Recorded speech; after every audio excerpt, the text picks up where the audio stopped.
Assalamualaikum warahmatullahi wabarakatuh. Perkenalkan, nama saya Meriska Gusina Sahara dari kelas 3 CHKM. Dan di video kali ini saya akan menjelaskan tentang bab 2, kecurangan. Yang pertama, ada pengertian kecurangan. Kecurangan dalam bahasa Inggrisnya disebut fraud. The Institute of Internal Auditor di Amerika mendefinisikan kecurangan mencakup suatu ketidakberesan dan tindakan ilegal yang bercirikan penipuan yang sengaja. Ia dapat dilakukan untuk manfaat atau kerugian organisasi oleh orang luar atau di dalam organisasi. Menurut audit khusus dan audit forensik, kecurangan terdiri atas 3 unsur yang penting. Apabila tidak terdapat salah satu unsur tersebut, maka tidak ada kecurangannya. Selanjutnya, sebagai berikut. Yang pertama, harus terdapat perjanjian yang keliru. Kedua, dari suatu masa lampau. Ketiga, faktanya material. Yang keempat, dilakukan secara sengaja atau tanpa perhitungan. Yang kelima, dengan maksud untuk menyebabkan pihak lain untuk bereaksi. Yang keenam, pihak yang terlukai harus bereaksi terhadap kekeliruan perjanjian. Yang terakhir, mengakibatkan kerugian. Kemudian, unsur fraud atau kecurangan adalah sebagai berikut. Adanya perbuatan melawan hukum. Pertama, yang dilakukan dengan sengaja untuk tujuan tertentu. Misalnya, menipu. Dilakukan oleh orang-orang dari dalam atau luar organisasi. Ketiga, untuk mendapatkan keuntungan pribadi atau kelompok. Yang keempat, secara langsung atau tidak langsung merugikan pihak lain. Bentuk-bentuk kecurangan mencakup sebagai berikut. Pertama, penggelapan, manipulasi pelanggaran karena jabatan, pencurian, ketidakjujuran, kelakuan buruk, kelalaian, penggelapan pajak, penyuapan, pemerasan, penyerobotan, penyalahgunaan, dan fraudulent. Yang kedua, ada klasifikasi kecurangan. Kecurangan dapat diklasifikasikan menjadi 3, yaitu 1. Manajemen fraud. Kecurangan ini dilakukan oleh kelas ekonomi terkuat yang bisa disebut white collar crime, karena orang yang melakukan kecurangan ini biasanya memakai kemeja putih. Kedua, manajemen employment. Kecurangan karyawan biasanya menunjuk karyawan bawahan, kadang-kadang menggunakan pemberian atau manipulasi dibandingkan dengan kesempatan untuk melakukan kecurangan pada level manajemen, maka kesempatannya melakukan kecurangan pada level manajemen terkuat bisa seperti diraniaga, tugas kasir, karyawan bengkel, dan lain-lain. Yang ketiga, ada komputer fraud. Tujuan pengadaan komputer antara lain digunakan untuk pencatatan operasional atau pembukuan suatu perusahaan atau kantor. Kejahatan komputer dapat berupa pemanfaatan sumber daya komputer yang sah dan perusahaan atau pencurian fisik atas sumber daya komputer itu sendiri. Yang ketiga, ada faktor-faktor yang mendorong terjadinya kecurangan. Berdasarkan hasil penelitian, terjadinya kecurangan bisa diakibatkan antara seseorang yang memiliki kecurangan. Jadi, keadaan yang menciptakan peluang terjadinya fraud. Menurut beberapa peneliti, secara garis besar kecurangan dapat terjadi karena beberapa faktor, yaitu lemahnya internal kontrol pada perusahaan-perusahaan. Misalnya, manajemen tidak menekankan perlunya peranan internal kontrol. Yang kedua, manajemen tidak menindak pelaku kecurangan. Yang ketiga, manajemen tidak mengambil sikap dalam hal terjadinya conflict of interest. Yang kedua, tekanan keuangan terhadap seseorang. Apabila manajemen atau karyawan suatu organisasi atau perusahaan banyak utang, pendapatan rendah, gaya hidup mewah, hal ini berlangsung dalam diri seseorang, perusahaan atau organisasi, itu mungkin memungkinkan untuk selalu melakukan kecurangan. Yang ketiga, tekanan keuangan.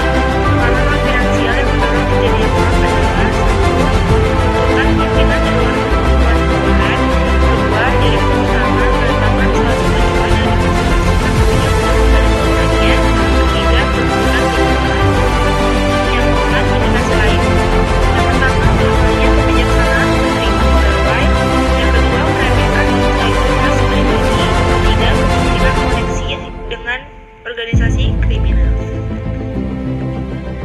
Yang keempat, teori GON disarikan dari majalah Warta Pengawasan nomor 5 tahun 1993. Kepanjangan GON itu sendiri yaitu G-nya itu grid, O itu opportunity, N itu need, E itu exploit.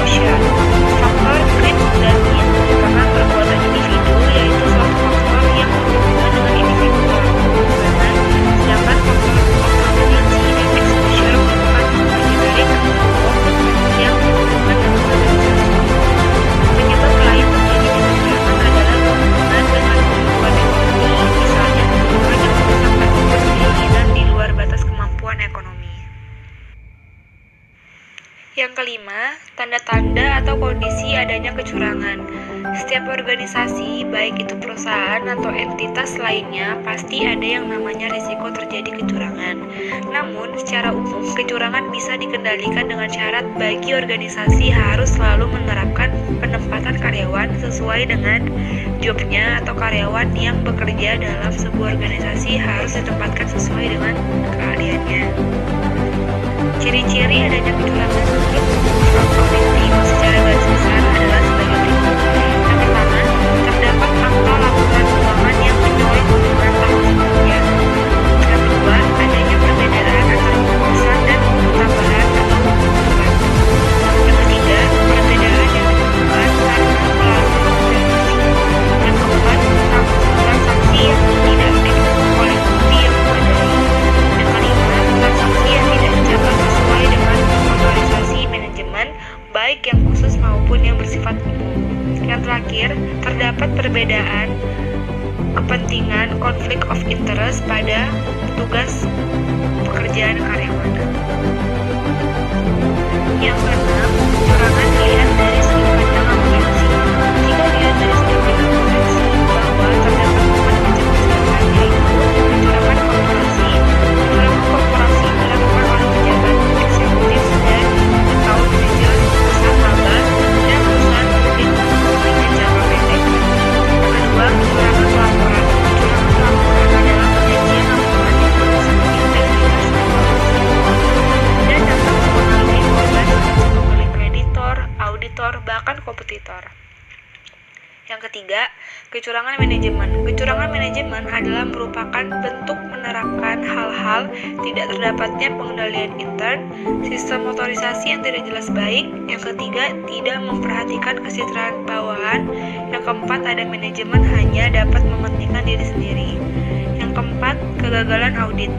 Kecurangan karyawan yang mempunyai kesempatan untuk melakukan kecurangan memang kecil atau sedikit, maka pencegahannya pun relatif mudah, antara lain dengan cara sistem pengendalian intern yang baik, memberikan gaji dan pendapatan yang baik dan memadai bawahannya. Yang ketiga, pengawasan yang cukup, dan jika ada pelanggaran menerapkan sanksi sesuai dengan ketentuannya. Yang terakhir, adanya rotasi pegawai pergantian dari suatu kegiatan yang lain, intinya dan sementara. Dari yang kita bahas tadi, kali ini ada pencegahan kecurangannya. Cara yang pertama yaitu sistem pengendalian intern yang baik. Cara yang kedua, ada memberikan gaji dan pendapatan yang baik yang memadai untuk bawahannya. Cara ketiga, pengawasan yang cukup, dan jika ada pelanggaran diterapkan sanksi sesuai dengan perbuatannya. Cara keempat, adanya rotasi pegawai atau pergantian dari satu bagian ke bagian lain. Yang kelima, setiap pegawai diwajibkan untuk menggunakan hak pekerjaan atau tugasnya digantikan oleh orang lain. Yang terakhir, ada tindakan yang jelas bagi pelaku kecurangan. Yang kedelapan, ada pengolahan kesalahan supaya dapat memahami teman-teman dan operasi, kita harus mengetahui metodologi manajemen akuntansi dan kecurangan sistem internal control yang mungkin kita akan menjumpainya, dan yang penting kita harus cegah. Semua kesalahan pembukuan akuntansi dapat digolongkan ke dalam dengan sengaja atau tidak sengaja. Baik kesalahan yang sengaja maupun tidak disengaja mungkin dapat menimbulkan kesalahan prinsip akuntansi, kesalahan tidak terbukukan, dan kesalahan terbukukan. Kesalahan prinsip, kesalahan tidak terbukukan, atau kesalahan terbukukan yang disengaja timbul dari perencanaan yang lambat dan kurang matang serta biasanya melibatkan pegawai yang tidak berjuang. Kesalahan yang sengaja dapat menjadi dasar untuk tindakan hukum. Pengertian penyimpang. Penyimpangan adalah pelecehan distorsian laporan keuangan yang disengaja seperti penyajian yang salah, penyajian info yang salah, dan lain-lain. Berbagai definisi menurut juridis. Auditor harus mengetahui berbagai definisi mengenai kecurangan, penipuan.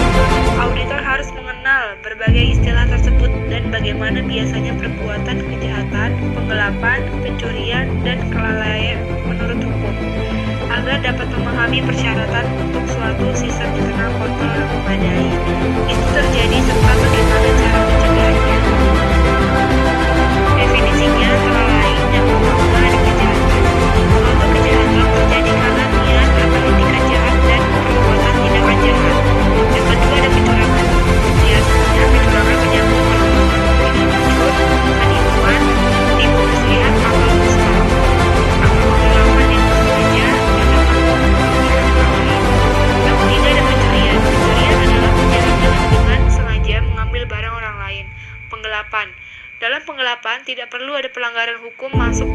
terlarang dan kekayaan orang lain yang diambilnya dan dipindahkan dari tempat penyimpanan yang biasa. Yang terakhir ada kelalaian. Kelalaian menyangkut tingkat kehati-hatian atau kurang telitian yang dilakukan oleh seseorang.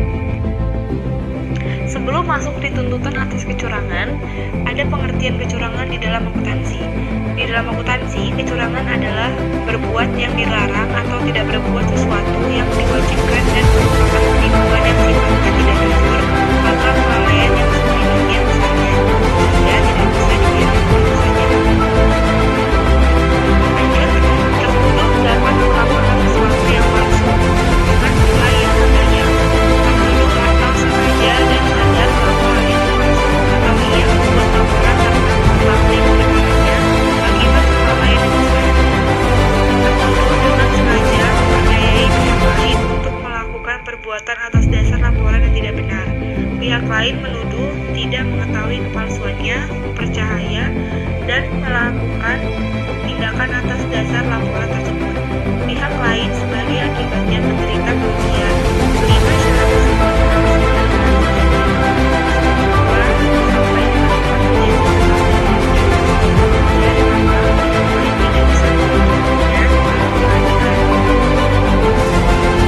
Nah, yang terakhir ada kecurangan atau kecurangan. Kecurangan biasa terjadi dalam pencurian narkoba, kekayaan lain daripada uang tunai, pencurian uang dengan jalan tidak melakukan sebagai penerimaan uang, pencurian uang dengan jalan melakukan pengeluaran yang tidak sah. Yang pertama, pencurian aktiva selain uang kas. Pencurian barang yang kecil-kecilan terutama bila sistem pengendalian internnya tidak memadai dan pegawainya tidak jujur. Yang kedua, pencurian uang dengan jalan tidak mempertanggungjawabkan sebagai penerimaan kas. Cara pencurian ini bermacam-macam yang sering terjadi, antara lain: yang pertama, pencurian uang hasil penjualan tanpa mencatatnya sebagai penjualan dalam kas register atau tanpa membuat faktur penjualan. Dan yang kedua, pengambilan uang hasil penjualan tunai atau hasil penagihan utang dengan mengumpulkannya seluruh jumlah yang diterima dengan benar, tetapi diikuti dengan penjualan lebih rendah dari yang seharusnya. Yang ketiga, pencurian uang dengan jalan memperbesar potongan harga atau komisi dari jumlah yang diterima. Yang keempat, pencurian uang dengan jalan terdapat beberapa perkiraan lain selain perkiraan kas pada saat menerima uang dari langganan. Yang kelima, pencurian uang dengan jalan menghapuskan piutang yang sehat sebagai piutang tidak tertagih. Yang keenam, kecurangan dengan jalan pribadi atau